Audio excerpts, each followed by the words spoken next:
leaving them a trail of breadcrumbs. "You're giving yourself a bit too much credit, don't you think?" Dixie turned, placed the coffee carafe on the counter, and faced Olivia again. "Chief Rawlings arrived at the same conclusion before you did. You told me yourself he gave you a head start so you could warn Wheeler that all hell was about to break loose.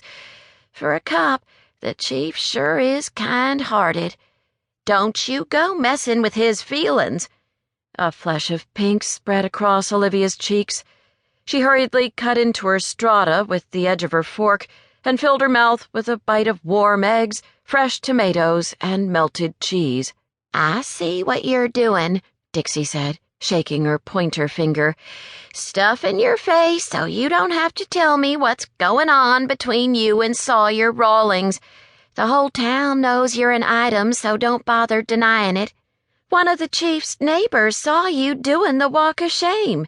She said Haviland spent the night, too. Must be serious."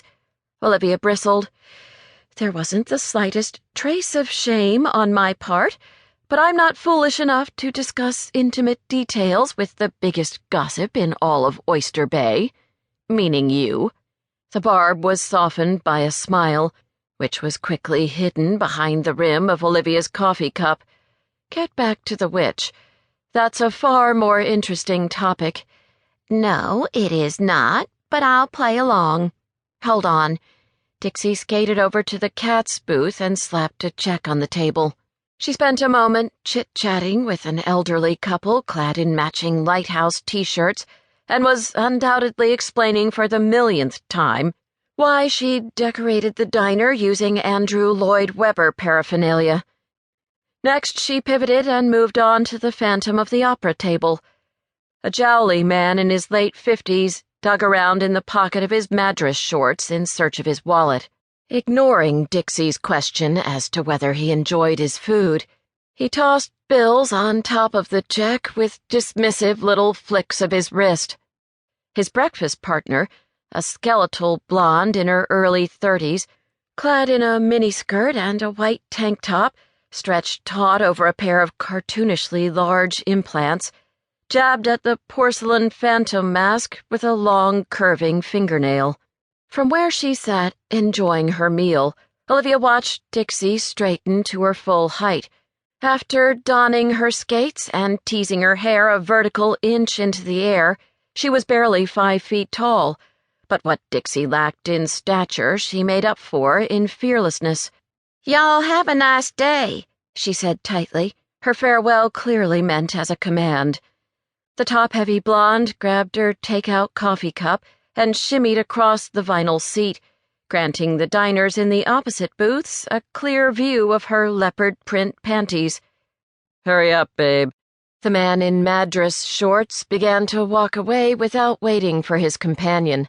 He popped a toothpick in his mouth with one hand and jiggled a set of keys with the other. Using his elbow to push open the door, he let it go without bothering to see if his lady friend was directly behind him. She wasn't. The door slammed in her face, and she jumped back with a little shriek. Jutting her lower lip into a collagen-enhanced pout, she followed her man out of the diner.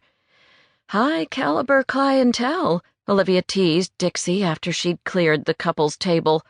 Dixie wasn't happy. "Cheap bastard. Doctors are the worst tippers." "How do you know he's a physician?"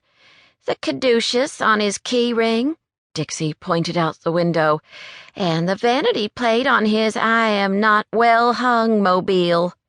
Olivia had been too absorbed rereading the latest chapter of her novel to notice the atomic orange Corvette parked outside Grumpy's diner. She peered at the showy convertible as the man settled into his seat and revved the engine. The vanity plate read, "Nip Tuck."